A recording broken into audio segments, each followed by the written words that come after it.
late, and when you get that 3-run lead in that situation with Corey Ciccone going on the mound, you feel pretty daggone good, and also you can see the confidence in the guys. We played some pretty good defense behind them as well. Matt, you ever been to a part of a game that was an hour and 43 minutes? That's officially the fastest game I've ever been a part of. Talk to the umpire. I mean, we looked chief. up, Matt, just to tell you, we looked up and we were in the sixth, and we had, like, the sixth inning ended, and we were an hour in. Yeah. I mean, it was unreal. Yeah, I looked at it. It was at the bottom of the sixth. We were an hour and 7 minutes into the game. And actually, I talked to the umpire in chief. He said he had an hour and 38 minutes from very first pitch was released to last out was made. He had an hour and 38 minutes. I told him, that's by far the quickest game I will probably ever be a part of. That's been 9 innings. It was a great game for Southeastern. Certainly, Corey Ciccone, masterful. 9 innings, 4 hits. No earned runs, no walk, shocker. 6 strikeouts for Corey. He was outstanding. And certainly the big blow of the game offensively was Preston Faulkner's home run. It was kind of Carlton Fiskish as it hits that foul pole, right down the side, right down the left field line. And then we add on, like you said, we add that third run to make it a little insurance run. But certainly the story of the night was Corey Ciccone and then Preston Faulkner's home run to beat a very good Sam Houston State team on Friday night. And that's the way, after that game, I'm sure you felt good about where you're at for the weekend. Oh, yeah, no doubt. I mean, could have saved your bullpen. Yeah, in all reality, I mean, you go into every weekend trying to sweep. I mean, you play the games and trying to win every one of them. And when you beat their guy on Friday night with your guy, you feel pretty daggone good about where you go into it, obviously for the rest of the weekend. Like you said, both guys went CGs, so, both bullpens were fresh. But I liked, in all honesty, I liked our bullpen matchup better than theirs, obviously going into Saturday and Sunday. All right, well, let's take a break. When we come back, we'll talk about Game 2 and Game 3 right here on Inside Southeastern Baseball with Matt Reiser, presented by Louisiana First Choice Auto Auction in Blackberry, right here on the Southeastern Sports Radio Network. 2019 Southeastern football season tickets are on sale now. Get to Strawberry Stadium for another exciting season and the second edition of the Frank Selfo era. The Lions have a 5-game home schedule that includes an opener against FCS powerhouse Jacksonville State, 2018 co-conference champion Incarnate Word, and the River Bell Classic against Nichols. Get your season tickets now by going to lionsports.net or call 985-549-LION. Southeastern football. Lion up.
All right, welcome back here to Black and Brew. We're live in downtown Hammond. This is Inside Southeastern Baseball with Matt Reiser, presented by Louisiana First Choice Auto Auction. We're live right here on the Southeastern Sports Radio Network, but also we're streaming live on YouTube. Something was, not working on the Facebook stream, so we're on the YouTube stream. So if you're listening, you want to tune us in on your computer, you can. You go right there on YouTube on the Southeastern Athletics page. And also KSLU as well. KSLU, you can listen online there as well. So, okay, Matt, let's talk about Game 2 and Game 3 against Sam Houston State. As another weather-affected weekend. Seems like we've had a lot of those the last few weeks. Did not get to play Friday, Saturday, Sunday. We played on Friday. and then the games got rained out on Saturday and decided to play 2 on Sunday. Our area took on a lot of rain over the last few days. Yeah, again, Coach Caswell was extremely busy. We got out there after the rain that came through Friday night and Saturday. Looked like we might have a shot to get that thing in. We go out for BP, and then obviously the rain fell, and we were just trying to find that window. And obviously, you want to be smart about it. You try to avoid doubleheaders as much as possible, but at the same time, you want to get the starting pitchers going and get in the second inning and have to kill it. That was kind of the situation we got in.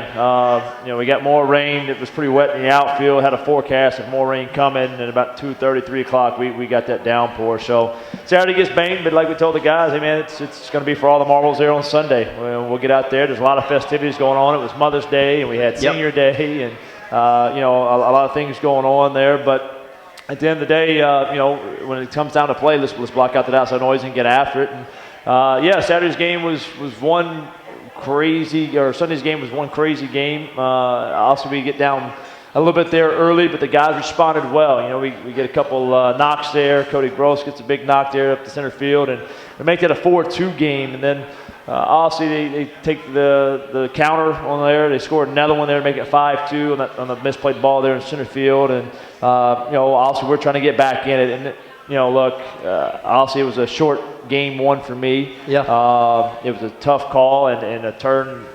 I don't believe that you can overturn that call from second base. I didn't like the explanation I got. I asked for information, and all I got was that I know it's foul. And from his point of view, I don't know how he was that confident in that call. But, at the end of the day, I got out and got out the way, and those guys came and responded well. I mean, we put up a 4 spot, took that lead. It's just anytime you're going to play every single year, it's going to be the same way. You saw it on Friday night. It was kind of the back and forth with Jacone and Wesneski going back and forth with their zeros, and obviously this was a different game. We're going back and forth with the offense.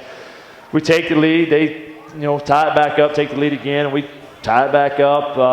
Just one of those deals, and to the very end there, unfortunately, we ran out of juice there with Grenier. He hit a few guys, and Upton gave up the home run there. And in all honesty, it was one that I tried to do a really good job in between games. Well, I had a little time to reflect up there and getting ready for game 2.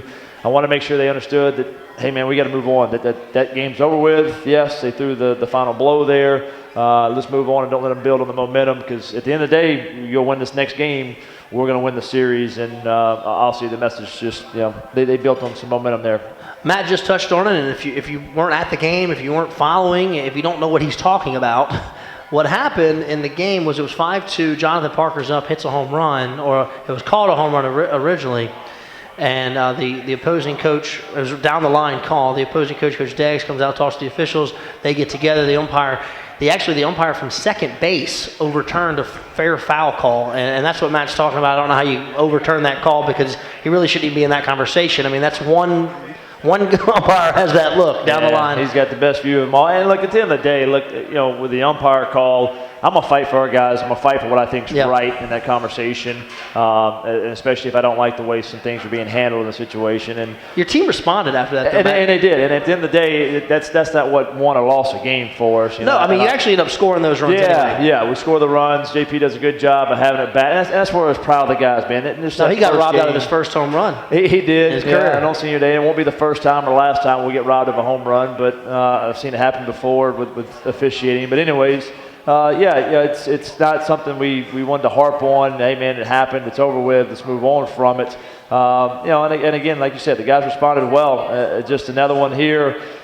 When you get yourself back into a lead like that, obviously you got a full bullpen. This is where we like the matchup. I mean, we took the lead 7-6. We did. 6-5. Yeah, we took the lead 6-5. They came back, took the lead 7-6. And then we made it 8-7. And we made it 7-7. Yep. So this is one where I mean, our bullpen versus their bullpen. I liked our matchup. At the end of the day, they did a better job of getting it done than we did. It's kind of like Friday night. Hey, man, their guy's really good. Our guy's really good. Our guy was just a little bit better than their guy. And this was one of those stories, obviously, that their bullpen was a little bit better than ours. Michalowicz, I didn't get a chance to see it, obviously, but obviously by the numbers, he had a good outing there to finish off the ball game that was a tough one to swallow. So where do you go? You go to your office? Yeah, just hung out in the office. Got to be out of sight, out of sound.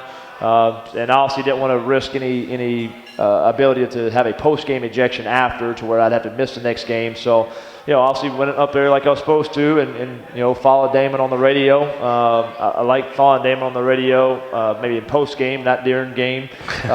He's a great voice to listen to, but not when you're actually in the middle of playing. Maybe go hear a recap on it. But again, part of it, going up there and got our stuff done, got ready for game 2, and kind of went from there. Matt, I got to get your comment on this. We're at the point of the year where we have one more regular season series, and after that, can't lose. So you got to start. Yeah. You lose, you go home. Mason Knapp has been very good. I mean, he's been one of the reasons we're in the position we're in. Yeah. Last 2 weeks, he has had a little tough outings. The last 2 weeks. Any concern there? I mean, what's the message with him? I mean, is it late season fatigue? I mean, what are you thinking with him? No, I mean, look, you got to tip your hat to Sam. I mean, that's a good offense, and obviously an offense that was a little bit upset about their Friday night performance after getting shut out. And I didn't think Mason was terrible. Obviously the numbers weren't very good. But I don't think he's a great matchup for Sam either. In the same breath, I say that. Just to what they do and how you pitch him and what his strengths are and what their weaknesses are. He's got to have the game like Corey did obviously Friday night to have success against him, and he didn't. He walked a couple guys there. I think we hit the first guy out of the game. It's just one of those deals, man, where I think Mason's going to be perfectly fine. The stuff's still good. As far as the endurance, I mean, it wasn't like, hey, man, I think it's fatigued. I think we're wearing down. I don't think he can give us anything else the rest of the year. Just one of those games, man. You got to tip your hat to a good offense. They did a good job applying a lot of pressure and obviously get themselves to where they did. Well, Matt, let's talk about Game 3. Certainly a lot on the line in Game 3 because you split the first 2. You win Friday night. They win the first game on Sunday. I thought that home run they hit in Game 2 at the end was big because it kind of gave them a little momentum going into that third game. And that's the one negative of playing a doubleheader is, if one team catches some momentum, they kind of ride that momentum into the next game. And I thought their hitters did that. They came out and scored 5 in the first 3 innings, hit a few more balls out the ballpark, and you almost looked up and you were in the same position in Game 3 that you were in Game 2. You find yourself in an early deficit, and you're trying to fight to get back in the game. Yeah, exactly right. People ask me, say, hey, man, do you like those doubleheaders? Yeah, when we win, I love them. Obviously when you get swept, they're not too much fun because it's a long day, and obviously you think about the 10 different things you could have done differently, hopefully to not get swept or to obviously to get a sweep. But, they came out, again, aggressive. Look, that's a momentum offense. I mean, when they get momentum built, you got to do a good job of having somebody that's going to refuse to allow that momentum to continue. Somebody's going to have to come in and stop the bleeding and stitch it up. And obviously we started Will there. I thought after the performance last week, he deserved that opportunity to go. We did debate maybe possibly starting Biddy, but how long in the game do you get into with Biddy, with the pitch count stuff, and where do you go on the back end of that? Because also the bullpen we use on the front end. So I was hoping Will could get us a good start because what he's done this year, it's been that 3 or 4 innings where he's been really good for us. And so we were hoping to get to that point, obviously, and then can turn it over to Biddy. But, obviously we did. We flipped the ball over to Biddy there in the 3rd inning, down 5-0, another situation where we're down. And, again, the guys have some resilience. I think that's maybe the one positive to take out of all this is we get right back in it again in the situation. We score a couple runs, hit the home run to make it 7-2. You come back, we pinch hit Pace. Pace comes up big off the bench, man, and very well deserving to get that opportunity. It's a 3-run home run there to make it 7-5. All right, now we're back in the ball game. Hindsight's 50-50. Do you go back and go, hey, man, maybe we should have kept Biddy in the game? Yeah, you could, if I had 50-50, hindsight, look at it. But Peyton Lee has been really good for us in the last 5 or 6 outings and had earned the right for that opportunity. We felt like Biddy was maybe kind of getting a little bit more in the middle of the plate. There were some balls that were hit hard in the later part of his outing after 5 innings. So the good thing is, again, maybe positive in this is we know Biddy can get extended. I mean, 5 innings is most he's gone all year. So now, if you get in that situation in the tournament, you come down to, hey, maybe it's a winner-take-all situation. Hey, man, here, Biddy, take the ball and see how long you can go. I think he built some of that endurance up, also, to go forward. So, if you keep the ball game close there, 7-5, I think we got a great shot at coming back. But, again, Sam and their offense, their momentum offense, and look, it was their day. At the end of the day, you got to give some credit where credit's due. They did a fantastic job. Coach Diggs did a fantastic job of keeping those guys on point. He didn't allow, I guess maybe as an outsider, when you look at it, go, oh, man, we got game one on the doubleheader. All we got to do is take one of them. We take the series. So on the flip side of that mentality sometimes is, hey, man, we got to sweep to get the series. They did a good job of just keeping their guys in the moment. And honestly, it was their day. It stinks that you have one bad day and all of a sudden everything that you've tried to overcome and overturn the beginning of the season, the start to the season, the start to the conference play kind of unravels there in one day and pitch you back in catch-up mode. So at the end of the day, it was their day, and kudos to Sam Houston and Coach Diggs. Yeah, it was also unfortunate, Matt, because it was senior day, and because we have so many seniors. We have the largest senior class in the country, and just didn't work out that way for Southeastern on that one day. Yeah, you look at it, you go doubleheader at home, senior weekend, senior day. You feel pretty good about it. You feel pretty good about somebody stepping up and taking the bull by the horns and saying, hey, man, today's our day. We don't get beat at home. We're going to win the series. It's my last hoorah here.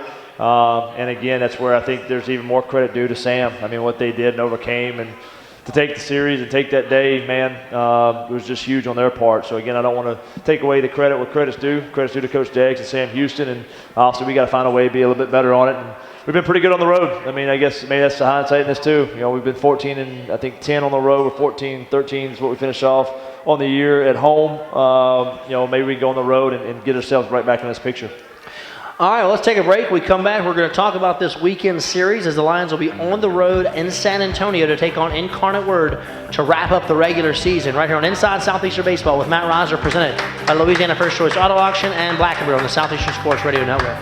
Domestic violence and sexual assault is an issue affecting college campuses all across the country. Every student has the right to pursue an education free from violence. As a coach and leader of young men and women, I know I play a pivotal role in creating the culture our students live in. Here at Southeastern, we are committed to changing the culture.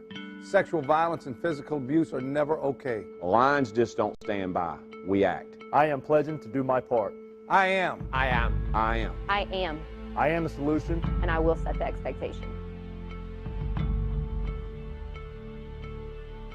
2019 Southeastern football season tickets are on sale now. Get to Strawberry Stadium for another exciting season and the second edition of the Frank Selfo era. The Lions have a 5-game home schedule that includes an opener against FCS powerhouse Jacksonville State, 2018 co-conference champion Incarnate Word, and the River Bell Classic against Nichols. Get your season tickets now by going to lionsports.net or call 985-549-LION. Southeastern football. Lion up.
All right, welcome back. Over halfway home here on Inside Southeastern Baseball with Matt Riser, presented by Louisiana First Choice Auto Auction, as we're live right here at Black & Brew in downtown Hammond.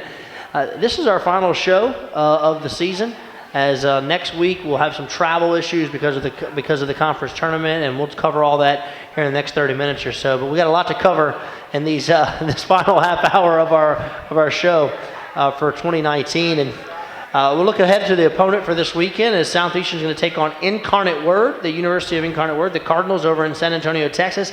The games will be Thursday, Friday, Saturday because of trying to play those early because of the conference tournament starting the following week. Make sure all those starting pitchers are fresh for the conference tournament. And Matt, Incarnate Word has certainly been one of the stories really of the Southland Conference this year, a big turnaround story for these guys. They've had some big wins. They're 34-17. They're 17-10 in the league. You're currently tied with those guys right there in second place, one game out of first place with Sam Houston State. They have wins this year over Texas A&M. They beat Texas. This is a good offensive club, and they play very well at home. They're 19-8 at home this year. Yeah, a good club, man. Coach Hallmark's done a fantastic job of turning that program around, and I would say probably more than likely, be named the coach of the year in our conference, and rightfully so, man. He's taken a program, re-energized it. Everything I can continue to hear about them. Everybody talks about how offensive they are, especially at their ballpark. Their ballpark's a very offensive setup with the way the outfield's set up and the way obviously the wind plays at the ballpark. But they're a very tough team too. So there's a team that never feels like they're out of it. They can be down by 10 runs, they're still playing hard, still doing their deal. So we'll have our work cut out for us. But again, we've been pretty good on the road, so we'll see how it goes and see where we're at with it. And, like I told the guys, at the end of the day, you got to give yourself a shot. And when you do that, let's go over there and win. So we'll get back to work this week and also try to make that happen on Thursday. I know you mentioned that the players they're in final exams right now, so those will be done. Yeah, so we guys final exam Monday and Tuesday. They're going to take their last final Wednesday morning at 8 a.m. and then we'll hop the bus and head out after that. We got to move the Wednesday evening exams to their Thursday exams to either Monday or Tuesday. So guys are buckling down on the grades right now, trying to obviously keep that GPA where it needs to be for us and finish off hopefully a good semester academically, and then we'll head over to San Antonio and go do our deal. And that's part of what people don't realize in this. They are student athletes, so they're obviously trying to put a lot of time and effort in that as well, and obviously at the same time trying to win a conference championship.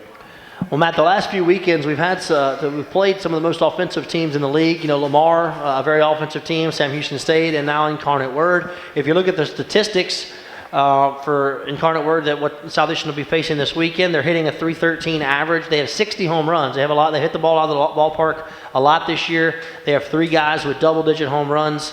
One has 11, one has 14, and one has 12. And their leading hitter, Ryan Gonzalez, is hitting .351 with 7 home runs and 17 doubles. So this team, they hit the ball out of the park. Now it's not a huge park over there, and I know the wind blows out a lot over in San Antonio, but certainly going into this game, we've talked about this a few times with certain teams. You got to keep them in the ballpark, and this is one of those teams you got to keep in the ballpark this weekend. Yeah, and I'm gonna challenge our staff. We got manhandled this week. In all honesty, besides Corey Giaccone's out into the shutout, we gave up 40 runs in 3 games, and so that'll be our message. That'll be our conversation. Look, our guys are competitors. They like to fight. And so that's exactly what I'm going to do. Hey, man, it's on your shoulders this week. You guys got to go in there against a good offensive ball club and an offensive ballpark, and I expect you to go out there and dominate them.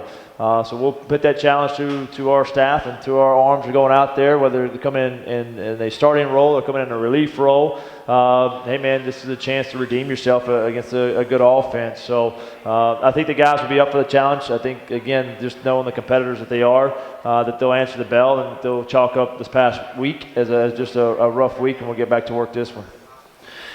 Okay, let's kind of talk about the standings here for a minute, as these things are really jumbled up. Let's give you a real clear picture of what is going to play out this weekend. Currently, Sam Houston State sitting at 18-9 in the conference. Incarnate Word, Central Arkansas, and the Lions are 17-10. So you have 4 teams within 1 game. And then you have 3 other teams just 3 games back at second place. So, a lot of jockeying could take place this weekend. Sam Houston State is going to be at home taking on Northwestern State. Obviously, Incarnate Word and Southeastern are playing each other, both 17-10, and Central Arkansas is at Lamar. So the way this thing could work out, you could end up with if Sam Houston sweeps, they're the conference champ. But it could be a 3-way tie easily, for this conference championship. And I think that just kind of shows you how the league has been this year, Matt. I don't think there's been a dominant team, but there hasn't been a terrible team either. Everybody's kind of in there in the middle, and I think that sets up for what could be a very, very competitive Southern Conference tournament next week. No doubt, man. I think that's the end game in this thing. We had 15 seniors we recognized there obviously on Sunday, and I told the guys, after the doubleheader sweep, I said, the one thing this team still lacks. We've got Brennan Bro got the Heart of the Lion award at the senior banquet or at the academic banquet. Obviously, Scotty Sanders, the Sandy Goodwin Award winner. We had the young man who went and saved the woman in the burning car. We've set GPA records in our semesters and our years, APR records. I mean, we've done it all, man. We've put in over 1,500 hours as community service. We've won a lot of games on the field. We've been in regionals, won some big games in regionals. Got the first 2 at-large bids in the senior class.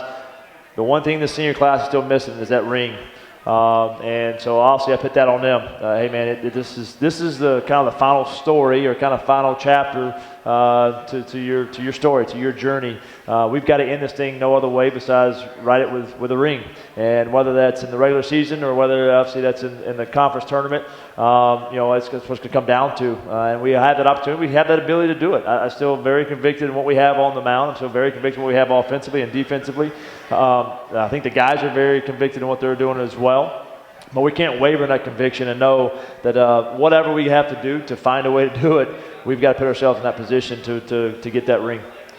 I keep trying to look here and try to do the math, and maybe Damien can help me, but I guess after this weekend, you could be anywhere from 1 to 4, maybe 5. Yeah. I mean, I'm trying to count this. So there's a lot to be played for. I don't think I don't know if I've ever remember it being this tight. Where usually by that last weekend, it's like 1 or 2 teams playing for that top spot, and then everybody else you kind of have it figured out. Yeah. But, I mean, it's kind of funny if you go look at RPI. I don't like to try to put a ton of stock on RPI. Also, we have to because of the rating system and the at-large system. But if you look at my conference, last year was a one bid league, and it was 16th or 17th overall as a conference ranked out of the 32 leagues in Division I baseball. This year we're actually up to 12, and usually when we're in that 11-12 range, usually it's a 2-bid league. But right now you don't have an at-large team in the field, and so that tells me that you get from top to bottom. Also, you've got a lot of pretty good teams. There's nobody, again, that's just dominant, but there's nobody that's just terrible. I think we've got 4 or 5 in the top 100 RPI, which usually that's usually a recipe for success. That's a recipe saying, hey, yeah, we're going to have an at-large team at the end of the year, but nobody's been able to just kind of run away with the conference play, and obviously it shows in the standings, and obviously I think that'll show there in Sugar Land as well.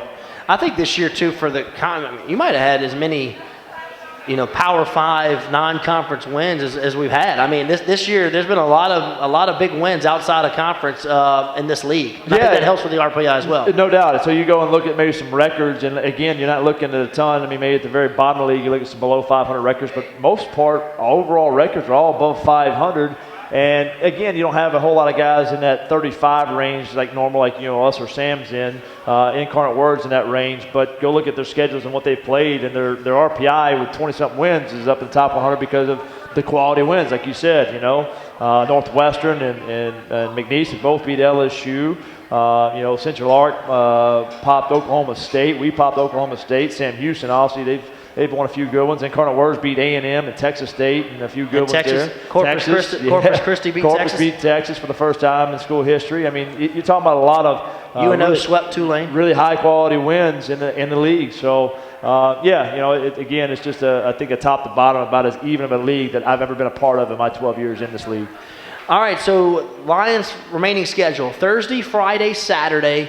In San Antonio, the Lions are going to take on Incarnate Word, who we're currently tied for second with. 1 game out of first place. Still, Southeastern still very, very much alive to win a conference championship here in 2019 in the regular season. So Thursday, Friday, it'll be 6:30 first pitch over at Incarnate Word. And then on Saturday, I think it's 2 o'clock. I think I saw that. I'll double-check that real quick. No, 1 o'clock. 1 o'clock on Saturday as the Lions will take on Incarnate Word in San Antonio. Yep. Then the following week, Southeastern will start play on Wednesday in the conference tournament. They'll have the Home Run Derby on Tuesday. We'll get Matt to make a few comments on that when we get back. And then we're going to wrap it up. This is our final time together here in 2019 on our program. And when we come back, we'll finish it up here on Inside Southeastern Baseball with Matt Riser, presented by Louisiana First Choice Auto Auction and Blackbird on the Southeastern Sports Radio Network. 2019 Southeastern football season tickets are on sale now.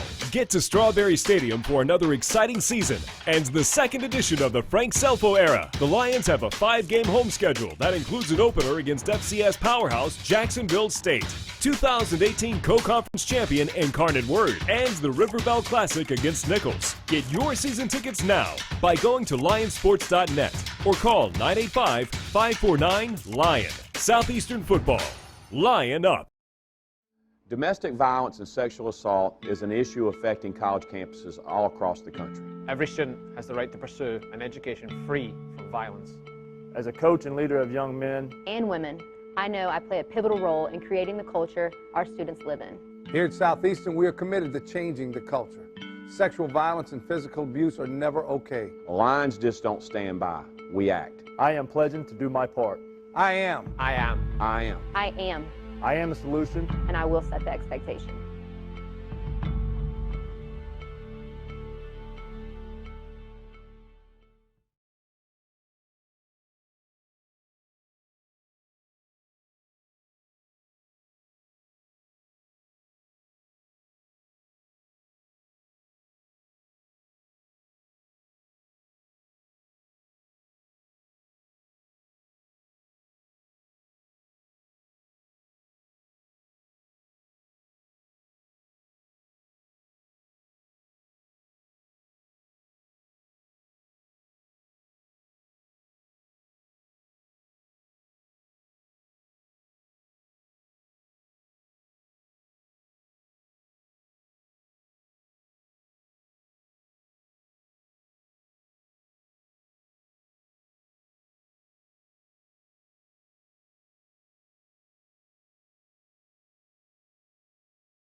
All right, welcome back here to Black and Brew in downtown Hammond. This is Inside Southeastern Baseball with Matt Riser, presented by Louisiana First Choice Auto Auction. Lions wrap up the regular season this weekend, Thursday, Friday, Saturday in San Antonio, Texas, as they take on the Incarnate Word Cardinals. Lions and the Cardinals are both 17-10. They trail Sam Houston State by 1 game at 18-9. So certainly every game very, very important. You don't control your destiny for a conference championship, but if Sam Houston State slips up one time and you can sweep, you certainly have an opportunity to win the league. And also it is setting up for positioning in the Southland Conference Tournament. That will start next Wednesday, so not this Wednesday coming, the next Wednesday over in Sugarland. Sugarland, Texas. That is where we've been the last few years. It's a beautiful ballpark over there. If you've never made the trip, we encourage you to go and make that trip. And it's a place where, Matt, we haven't won a championship over there, but we've been close. We've got to the championship game, I think, 16, and we've had good runs over there. Yeah, 13 maybe was the other one, too. Yeah, when we won the tournament, it was in Central Arkansas. It was the one year it wasn't there. We actually beat UCA at UCA in the conference tournament, and they started something. I think last year was the home run derby. Yep. So they're going to do that again on Tuesday. Who's going to do that for us? Yeah, we got pregame festivities. More than likely going to enter Scotty Sanders for that. Okay. Yeah, you know, sometimes those guys will put their home run leader in, like Preston Faulkner or Kyle Schimpf. For me, I want to make sure it's a long tournament, that our starters are ready and obviously fresh for the week. And it's kind of a, catch-22. I mean, the Northwestern kid won it last year, gave him some momentum, gave him some confidence in the first game against us a little bit. But again, it's one of those that are fun festivities for the guys and the kids to go out there and enjoy a little bit, relax a bit before we obviously lock it on for competition. What's the contract with Sugarland? How much longer? I mean, this is it. That's what I thought. Yeah, that's what I'm asking. It's our last go. So they haven't renewed the contract. I don't know if I'm at liberty to say that, but I will. Breaking news. We're venturing out to also see other options that possibly maybe going back to on campus or maybe possibly another minor league facility as well. For me, it's kind of both. I like Sugarland. I've enjoyed it. I think it's a central location for everybody to kind of meet. I don't think any drives too far for anybody as far as where the conference is based. We're the farthest east school. Abilene's the farthest west school. Central Arkansas farthest north. Corpus further south. So I think that's a pretty central location. And it's a nice facility, a nice area. You got plenty of hotels and obviously plenty of places to eat. And obviously that's a main concern anytime you go travel. I do like the on-campus feel. I'll be honest with you. The on-campus feel is a neat setting. The ballpark's a little bit smaller, so obviously the 1,000 fans that show up seem a little bit more intimate into the ballpark, into the game. I remember when we won in 2014. Is it a little bit of home field advantage? I'm sure. Obviously having your home crowd root for you and hollering for you. But at the end of the day, you got to go win ball games, and I actually enjoy the college atmosphere as well. So, but this will be the last hoorah. So, in all honesty, why not us? Why not us That's go right. out there and win it? We've been there a few times, that championship game, and third time's a charm. maybe at that place to go win that thing. I've been on my soapbox a few times on social media and such about conference tournaments, Southern Conference. Just the fact, yeah, I mean, we have one of the #1 destination cities in the world in our market. Yeah, well, in our conference. I mean, you have UNO, us, Nichols, all right here. Yep. Let's have a tournament or let's have something in New Orleans. Let's use New Orleans for something. Well, and we had the Baby Cakes actually in negotiation, and unfortunately, with the future of their organization, they're moving to Wichita. I think that fell through. So there was definitely talks. There's definitely some people folks from our conference, obviously up there in Frisco, that were definitely listening and definitely interested in doing it. But obviously, we just got to find a facility to be able to do it and host it. All right, Matt. We have a few questions that have come in here today. We'll get to these questions before we kind of say our thank yous and our goodbyes here for this year. And Matt, first question that comes in, it says, Matt, what's your proudest moment of this season to date? There's a few on the spot. Put you right on the spot. Yeah, no kidding. The proudest moment of the year, I'll be honest with you, for me was yesterday with those seniors, man. Having that conversation, and again, before the game, and just tell them, man, you start reflecting on all the things that they've accomplished as a senior class. You start reflecting on what they've done for this program. I told them that, what they've done for our university, what they've done for our town, what they've done for me and my family personally. And I think when you reflect on that and you look at what those 15 seniors have done for you, I think that was probably definitely the proudest moment in conversation. Obviously, we go from proudest moment to probably most disappointing spot in the season, obviously losing the doubleheader there on the back end of it. But obviously with failure there's greatness, and with greatness there's failures, and if we can turn those failures into greatness, I'd like to do that one last time for this class.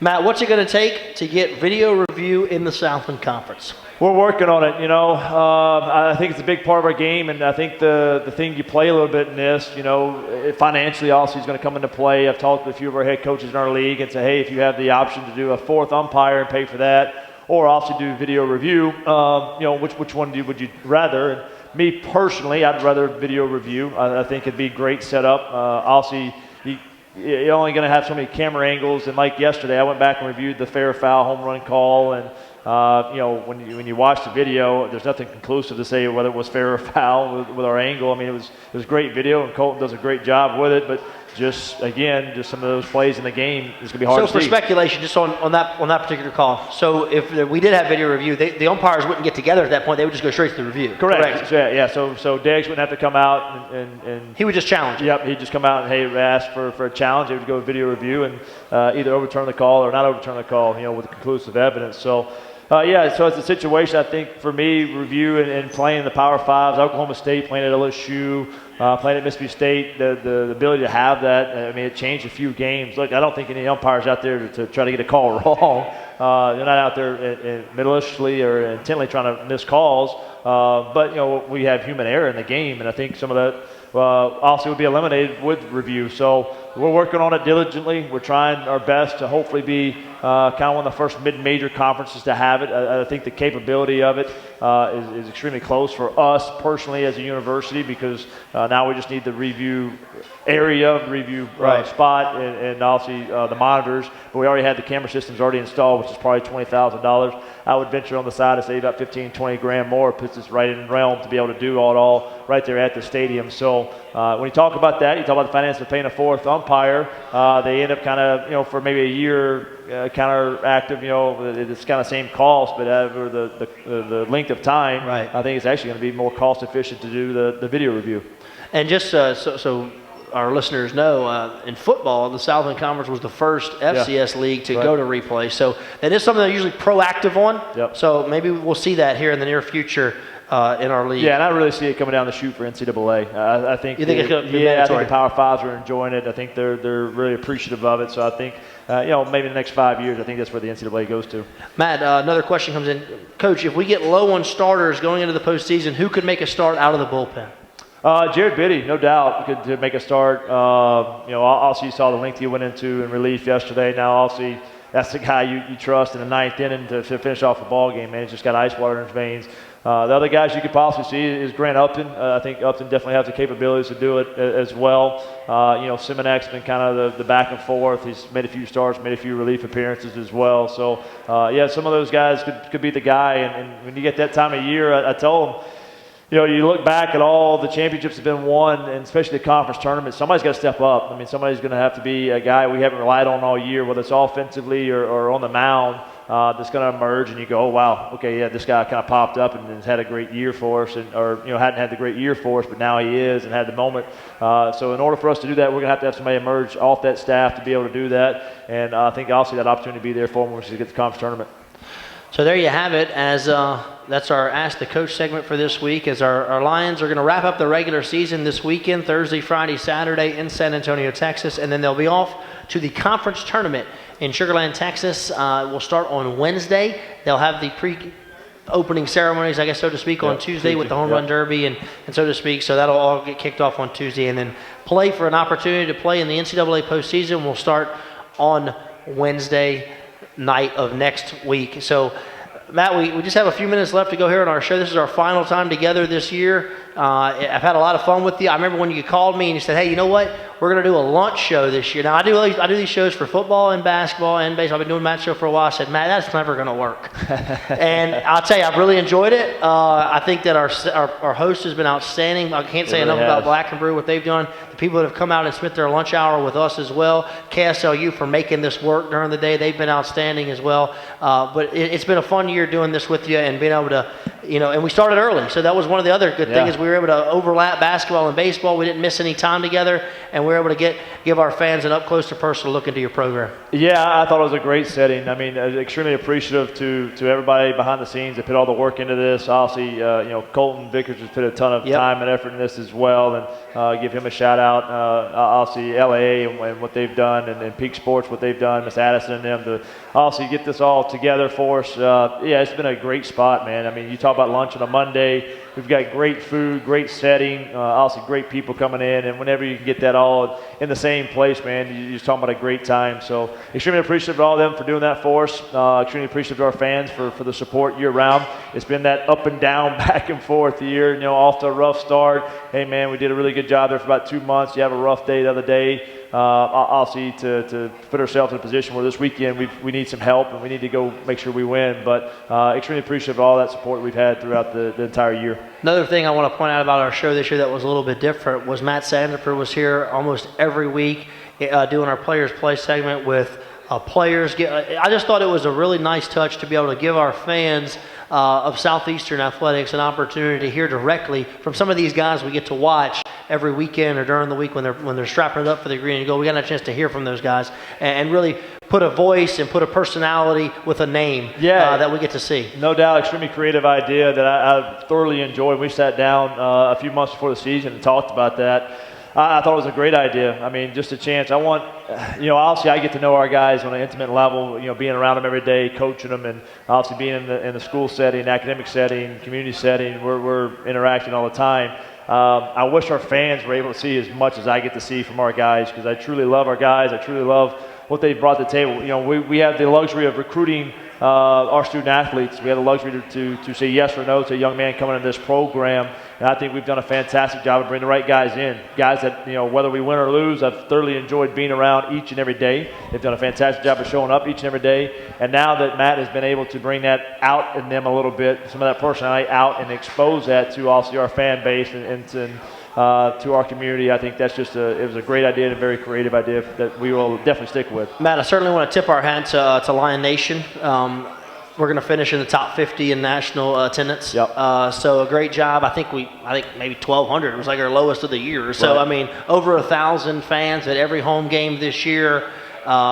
We've really created something here, as it's a great place to watch a ballpark. I know you would have, I think what you say, we were 14 and 13 at home. I know you'd like to have a little better record of that, but you brought in, one thing that not only did you bring in those conference ones, but you bring in premier non-conference programs that will come over here to Hammond and play us, and certainly our fans have responded. Yeah, and just for sticking with us. I mean, I know our guys are, obviously they're disappointed about the finish yesterday at home, and obviously I think they're also disappointed for themselves, but extremely disappointed for what was provided for our fan base, because they had been so loyal. They've been out there. They've ridden the ups and downs all year long. And I can promise you, man, these guys are definitely not due to lack of effort and not lack of pride. They're truly disappointed that they didn't perform better at home an entire season. Obviously, truly disappointed that obviously yesterday didn't have a different outcome. But again, the good part about this is all this isn't done yet.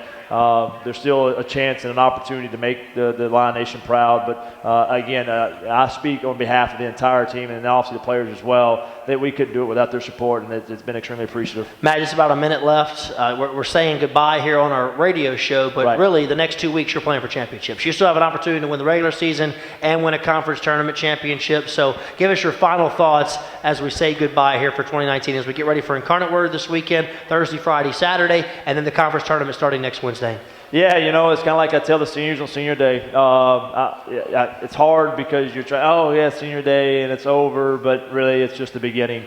Hey, man, it's time to make this rise, try to make this postseason run and have a lot of fun doing it. And so I say the same thing in this. Yes, we're saying, okay, we're signing out. Last go around for us, but at the same time, hey, Lion fans, jump on board. Enjoy this last 2 weeks, 3 weeks that we got going here and watch this team obviously make you proud and make it to the end.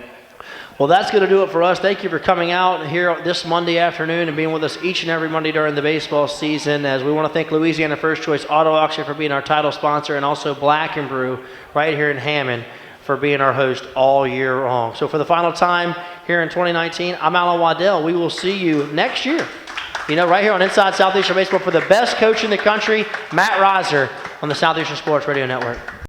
Broadcasts on the Southeastern Sports Radio Network are a product of Lion Sport Properties. For more information on how you can support future broadcasts, contact Lion Sport Properties at area code 985-549-2570.